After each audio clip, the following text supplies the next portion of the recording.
না, আজকে এই যে রক্তদান শিবির কততম রক্তদান শিবির? দেখুন, আমাদের শতাব্দী প্রাচীন ক্লাব, এখানে কততম বলা খুবই মুশকিল।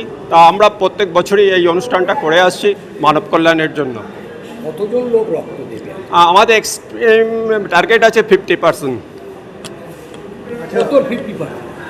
50 জন। কারা কারা এইটা রক্ত সংগ্রহ করছেন? আমাদের করছে SSKM পিজি হসপিটাল আর কি, SSKM।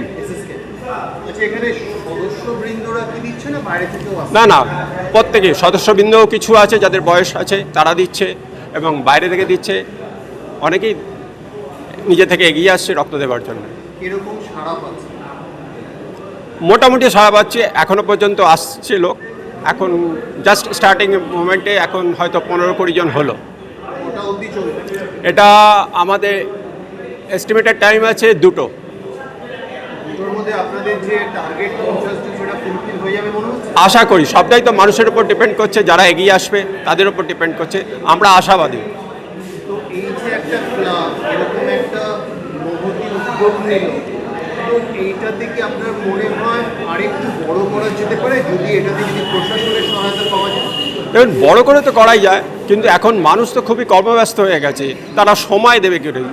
যে যার লেখাপড়া আছে এবং দৈনন্দিন জীবনে তাদের সার্ভিস আছে, বিজনেস আছে, সেই সময় থেকে সময় কাটল করে আমরা রোজই এটা করার চেষ্টা করি, এবং এটা আমরা ধারাবাহিকভাবে করার চেষ্টা করছি এবং করার জন্য অঙ্গীকার করছি, এবং আমাদের যারা নেক্সট জেনারেশন তাদেরকেও আমরা তৈরি করছি যাতে তারা এই মানব কল্যাণের কাজটা এগিয়ে নিয়ে যেতে পারে। প্রশাসনের কাছ থেকে কেমন সাড়া পান? প্রশাসনের কাছ থেকে সাড়া সেরকমভাবে কিছু এখনও পর্যন্ত পাইনি।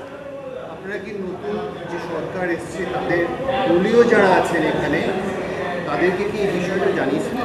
আমরা তাদের 12 জনকে ইনভাইট করেছি, এখনও পর্যন্ত কেউ এসে পৌঁছায়নি। মিউনিসিপ্যাল অ্যাফেয়ার্স স্টেট মিনিস্টার উনিও বলেছেন আসার জন্যে, ওনার আসতে একটু লেট হতে পারে। ধন্যবাদ। আপনার নাম আর পরিচয়? আমার নাম হচ্ছে অমর পাল, আমি বসন্ত মিলনের সম্পাদক। নমস্কার।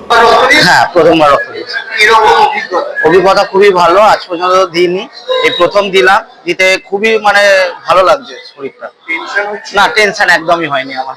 টেনশন না, না। শারীরিক কোনো সমস্যা? না, শারীরিক কোনো সমস্যা হচ্ছে না এখন। আচ্ছা, তুমি তো এখনকার জেনারেশনের ছেলে। হ্যাঁ, তোমার এই যে রক্ত দেওয়া, কে তোমাকে এই উৎসাহটা দিল যে আমি রক্ত দেবো? উৎসাহটা আমি আমার বাড়ির লোকের থেকেই পেয়েছি।